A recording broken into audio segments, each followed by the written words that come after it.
What's up, everybody? This is Justin Davis with IGN. I am here with my close personal friend, Josh Norum.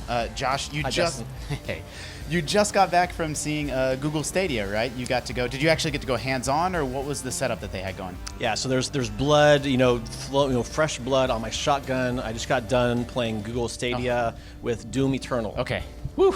You had me very worried there for a second. Well, this is LA, so yeah, I know. So you were playing Doom Eternal on Stadia Tech. What was the actual device that you were playing on? Were you on a phone, or were you on a computer monitor? So we were actually connected to a Pixelbook that was wired via HDMI to just a generic flat panel television, basically. So it was actually hardwired. The internet connection was also hardwired. They said that since they were doing a demo, they wanted just to make sure things would be smooth.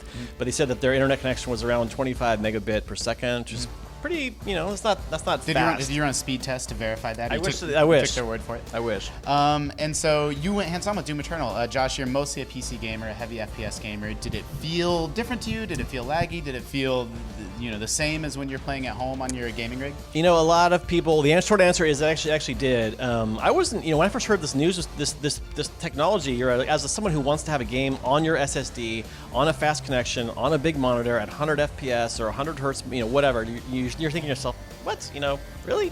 But I was a big Doom fan, and if there's any game out there that would stress a system like this, it would be Doom for sure. And as much as I wanted to kind of be skeptical still, it felt exactly the same as if I was playing it locally. The only caveat is you have to have a Chromecast Pro, and you also have to do they're offering 4K, but they haven't shown it off yet. And that's at launch. This launch in November, you have to have a Chromecast Pro, and then later on they're going to open it up to more devices as they sort of lock down the technology. No, you need a Chromecast.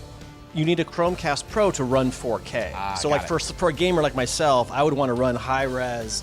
So the notion of running 4K, even with 5.1 sound, from Google's data center is pretty hard to believe, and that has not been demoed yet. So the demo that I saw today, the one that I played with my own two hands, was 1080p 60. Right on. And so were you playing with the Stadia controller? Stadia controller, exactly. And how did that feel? I haven't gotten my hands on it yet. I'm mostly a PC guy, but I've tested the. So it's no keyboard and mouse. I understand. I know. I've tested the Astro, CR40, and I've tested. I've definitely felt the PlayStation and the Xbox controllers, and it felt equally as clicky and just sort of premium and solid. For me, it was awesome.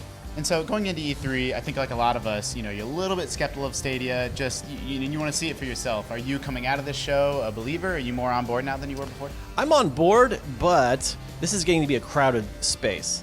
So there's also rumors that Amazon's going to wade into these waters at some point. Microsoft is showing off its xCloud here as well, and they're obviously a 800-pound gorilla. So the main problem with Google Stadia, pre-launch, is they only announced 30 titles so far. So that's not bad, obviously, and they're going to be from a bunch of developers like Bethesda and 2K. But how many games are in the Xbox library, or Steam? Nobody knows. Yeah. Josh, that sounds super cool. For more on Stadia and all things E3, keep it locked to IGN.